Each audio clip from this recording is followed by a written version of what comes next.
o que é o Acordo de Não Persecução Penal, ou ANPP. Eu sou Cíntia Brunelli e nesse vídeo você vai descobrir os principais aspectos sobre o ANPP em uma explicação bem objetiva e fácil de entender. A única coisa que eu peço como retribuição para você que está assistindo é que deixe um comentário, porque isso me ajuda a levar o direito para mais pessoas. Escreve para mim. Oi, Si! E eu vou ficar feliz por saber que você esteve nesse vídeo. Vamos lá? O Acordo de Não Persecução Penal foi regulamentado pela Lei 13.964 de 2019 no artigo 28A do Código de Processo Penal, com a reforma do chamado pacote anticrime.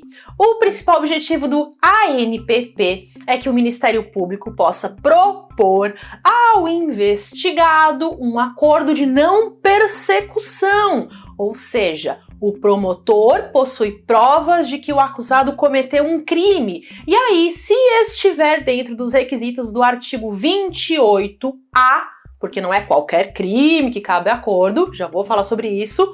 Se estiver dentro dos requisitos, o promotor dá ao acusado a oportunidade de firmar um acordo, mediante a aceitação do cumprimento de determinadas condições por parte do acusado, se evita a instauração ou o prosseguimento do processo criminal.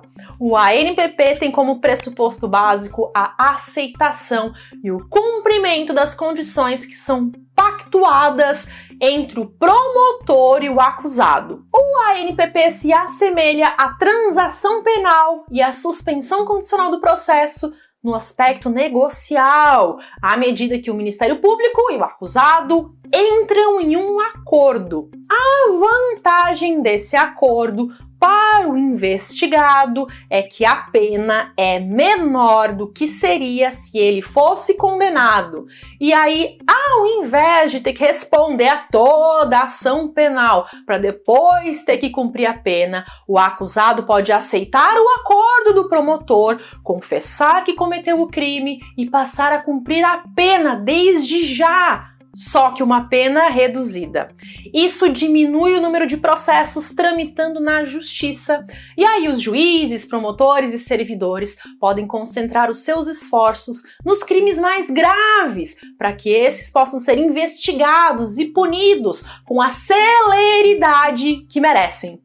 O fato é que quando há um número muito alto de processos tramitando para um número baixo de juízes, promotores e servidores, a consequência é a morosidade da justiça. E aí muitos crimes acabam, lamentavelmente, prescrevendo, o que é muito sério. A ideia de buscar um acordo de não persecução é diminuir a sobrecarga do Poder Judiciário em relação aos crimes menos graves.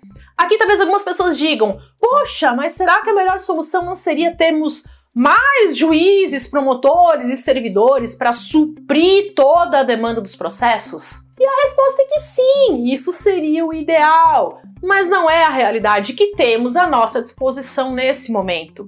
O cenário vivido pelo funcionalismo público nos últimos anos é o de restrição orçamentária, até para repor as vagas abertas. Quem dirá para abrir novas vagas? A proposta do Acordo de Não Persecução Penal é a de trazer uma solução possível para o nosso problema. Não é a solução ideal, mas é a solução possível. Consegue entender? Como diria o filósofo Chorão, muita gente se diverte com o que tem. Mas não é qualquer crime que é passível de acordo. Eu vou explicar agora os requisitos. O primeiro ponto é que o crime não pode ter sido cometido com violência ou grave ameaça. Atenção! Crime sem violência ou grave ameaça. Vou deixar bem ressaltado, porque eu já tenho alguma experiência com temas polêmicos aqui no YouTube. E eu tenho certeza que vai ter algum abençoado que não vai prestar atenção no vídeo e vai escrever nos comentários: isso é um absurdo, porque quer dizer que o bandido pode matar outra pessoa e depois faz um acordo com o promotor para ter uma pena mais baixa, é por isso que o Brasil não vai pra frente. calma, irritadinho do Facebook, porque crimes cometidos com violência ou grave ameaça não são passíveis de acordo. Estamos entendidos? Além disso, o crime precisa ter pena mínima inferior a 4 anos. As leis penais sempre trazem a pena mínima e a pena máxima de cada crime. E aí, para que o acusado possa receber a proposta de um acordo, a pena mínima do crime que ele cometeu deve ser inferior a 4 anos. Se esses requisitos estiverem preenchidos, o promotor pode propor o acordo, e aí o acusado vai dizer se ele aceita as condições, que seriam as penas. As condições podem ser reparação do dano à vítima, renúncia a bens que tenham sido obtidos com o crime, ou que tenham sido usados como instrumento do crime, prestação de serviços à comunidade por um período que seria inferior ao que normalmente seria, caso ele tivesse sido condenado, pagamento de prestação pecuniária para entidades públicas ou entidades beneficentes, e aí é o juiz que determina qual entidade vai receber o valor, ou mesmo cumprir outra condição indicada pelo Ministério Público, desde que seja proporcional e compatível com a infração penal a que o sujeito está sendo acusado. Por exemplo, nos crimes de contrabando em que o réu é processado por trazer o que não deve lá do Paraguai, é comum que uma das condições do acordo seja a de não ir passear no Paraguai durante um determinado período. Ok, mas será que sempre vai ser possível firmar acordo? Não, claro que não. Existem algumas situações em que não é possível haver o acordo. E eu vou explicar quais são. A primeira delas é se for cabível a transação penal dos juizados especiais criminais, porque aí é preferível que haja a transação. Também não é cabível o acordo se o investigado for reincidente ou se houver uma conduta criminosa habitual, exceto se as infrações anteriores forem consideradas insignificantes.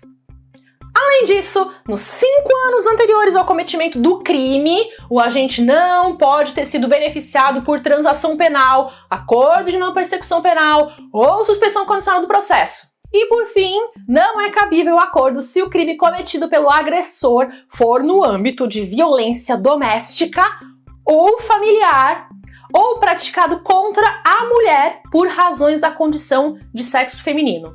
Nesses casos, não cabe a ANPP. Ok, mas vamos imaginar que o crime cometido era um crime passível de acordo. E agora? Na prática, como é que fica? É mais ou menos assim. O promotor, o investigado e o advogado firmam esse acordo por escrito e daí acontece uma audiência com o juiz para homologar o acordo. O juiz deve observar se o acordo está dentro da legalidade e também se existe voluntariedade, ou seja, se o acusado realmente quer firmar este acordo. Um dos aspectos é que não pode haver uma prática chamada overcharging, que é quando o promotor força a realização do acordo ao provocar o medo no acusado. Para entender o que é overcharging, basta lembrar de alguns filmes ou seriados norte-americanos em que existem esses acordos entre promotor e acusado. Geralmente nos filmes é mais ou menos assim. O promotor chega para o acusado e diz: "Ei, rapaz, eu tenho provas contundentes de que você cometeu esse crime. É melhor você confessar agora e aceitar esse acordo, porque é a melhor oportunidade que você terá." Aí o acusado responde: "Eu não vou confessar nada, eu sou inocente." E o promotor diz: "Ora, rapaz, eu tenho provas irrefutáveis e você sabe como é o juiz dessa comarca, ele é um cara durão. Você tem ideia de como vai ser a sua pena se você for condenado?"